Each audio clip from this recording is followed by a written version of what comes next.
ৰকিবুল হুছেইন আপোনাক বন্ধু বুলি মাতে? মই কোৱা নাই, মই মৌলাবাদীৰ ঠিকানৰ পৰা কৈছোঁ। মৌলাবাদীৰ পৰা চাব গ'লে আজমল জিকিলে বেয়া লাগিব, আকৌ গড়কেইটাৰ ফালে চালে ৰকিবুল হুছেইন জিকিলে বেয়া লাগিব। এতিয়া কি হয় আৰু হয় নহয়? যদি কাজিৰঙালৈকে চাওঁ তেতিয়া ৰকিবুল হুছেইন জিকিলে মনটো বেয়া লাগিব, আকৌ যদি মৌলাবাদী চাওঁ আজমল জিকিলে বেয়া লাগিব। এতিয়া কোনটো হয় এতিয়া দেখা যাব আৰু দুইটাই জিকিলে মনটো বেয়া লাগিব, অলপ কম বেছি।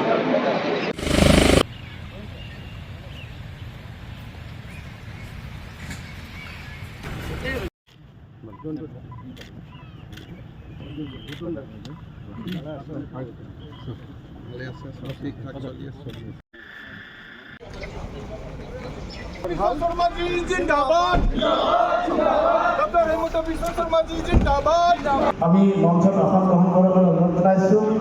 বিজনী সমষ্টিৰ সন্মানীয় বিধায়ক অজয় ৰয় ডাঙৰীয়াক মঞ্চত আসন গ্ৰহণ কৰিবলৈ অনুৰোধ জনাইছোঁ।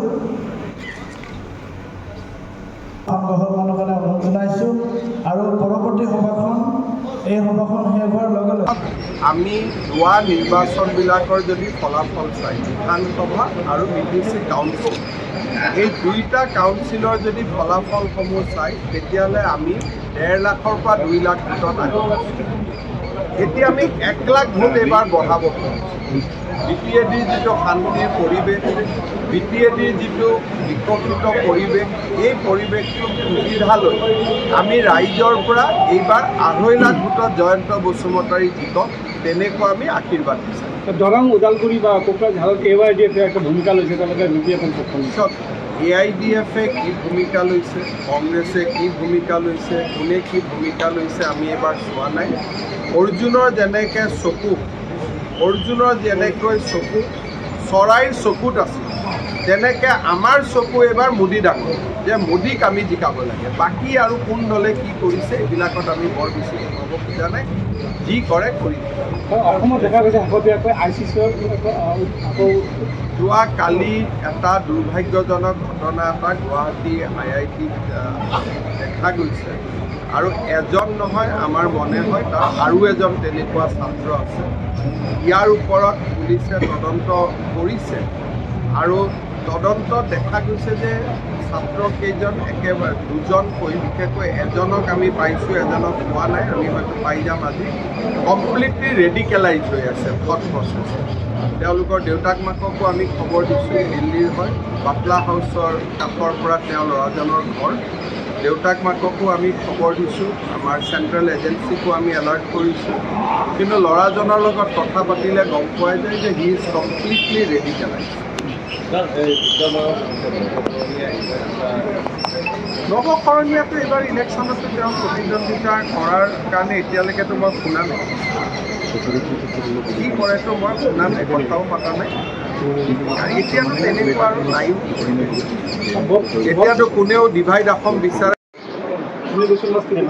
মই এতিয়া শনিদাৰ ঘৰতে গৈ আছোঁ, মোৰ টাৰ্গেট আছে বৰপেটা 3 লাখ। এইবাৰ অসমত কেইখন আসন? 13খন ট্ৰাই কৰি আছোঁ, 11খনতো জিকিমেই, এখনো যদি জিকিব পাৰোঁ ভাল হয়। Target 11 confirm. কংগ্ৰেছে কেইখনমান পাব পাৰে? কংগ্ৰেছৰ ডাউট আছে, এইবাৰ চিট পাবও পাৰে নাপাবও পাৰে, পালে এখন পাব পাৰে, নাপালে নাপাব পাৰে। বুজি পাইছা কোনটো পাব বুলি? ধুবুৰীতে কংগ্ৰেছ UDF-ৰ প্ৰতিদ্বন্দ্বিতা। ধুবুৰীত আমি বহুত ভোট পাম, কাৰণ ধুবুৰী বিধানসভাৰ ইলেকশ্যন যেতিয়া আহিব তাত আমি 4টা চিট পাম, গতিকে আমি ভোটখিনি 4টা চিটত আমাৰ থাকিবই, আমি কেম্পেইনো কৰি চব কৰোঁ। কিন্তু হ'লেও ধুবুৰীত মই নাভাবোঁ যে আমি জিকাৰ পজিশ্যনত আছোঁ। সেইখন আসন কংগ্ৰেছেও পাব পাৰে, UDF-এও পাব পাৰে।